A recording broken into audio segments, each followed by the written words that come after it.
निवडणुकीच्या शेवटच्या टप्प्यात भारतीय जनता पक्षाच्या नेतेमंडळीचा नवीन परिवर्तन सांगतो की Sunil Shelke EVM machine hack करतो. सुनील शेळकेकडे मशीन हॅक करणारी मोठी कंपनी आहे. म्हणून 2019 निवडला 2024 बापूसाहेब बेडेचा पराभव झाला. त्यांना सांगत होते पराभव तुमचा होऊ शकत नाही, ईव्हीएमचा घोटाळा केला म्हणून तो निवडला. आणि जर बापूसाहेब बेडेला त्यांनी ते नंतर सांगितलं तर मग मात्र त्याचा भावभर काय झाला होता. म्हणून ते आपल्या सांगत होते तुमचा पराभव तालुक्याने नाही केला तर ईव्हीएमने केला. जसं त्यांनाही कळलं की ईव्हीएमचा घोटाळा नाही, त्यांनी घोटाळा केला तेव्हापासून त्यांनी सांगितलं तुम्ही दुसरं राजकारण करा.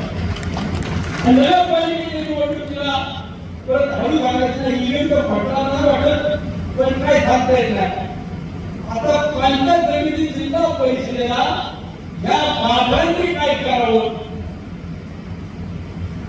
मतदानाच्या 3-4 दिवस अगोदर एक ईव्हीएम हॅक करणाऱ्या गुन्हाला ज्याचे खिसे भरले नाही, त्याचं पोट भरलं नाही, यांनी उमेदवारांकडून जबाबदारीने सांगतो पत्रकार बांधवांनो, भारतीय जनता पक्षाच्या इतर स्थानिक नेत्यांनी जे पंचायत समिती जिल्हा परिषदेला उमेदवार दिले होते त्यांच्याकडून ईव्हीएम मशीन हॅक करून तुमचा विजय करून दाखवतो म्हणून एका उमेदवाराकडून 25 लाख रुपये गोळा केले. आणि याची सुरुवात कोण केली असेल तर त्या इंग्रजी भागावरती तिथं सेटलमेंट झालं. तुम्हाला ठिकाण दिले, मी चौकशी लावणार आहे. मुख्यमंत्र्यांकडे आजपर्यंत भाजपच्या कुठल्या नेत्याची तक्रार घेऊन येऊ राहिली पण ही मात्र गरजी तक्रार झाली.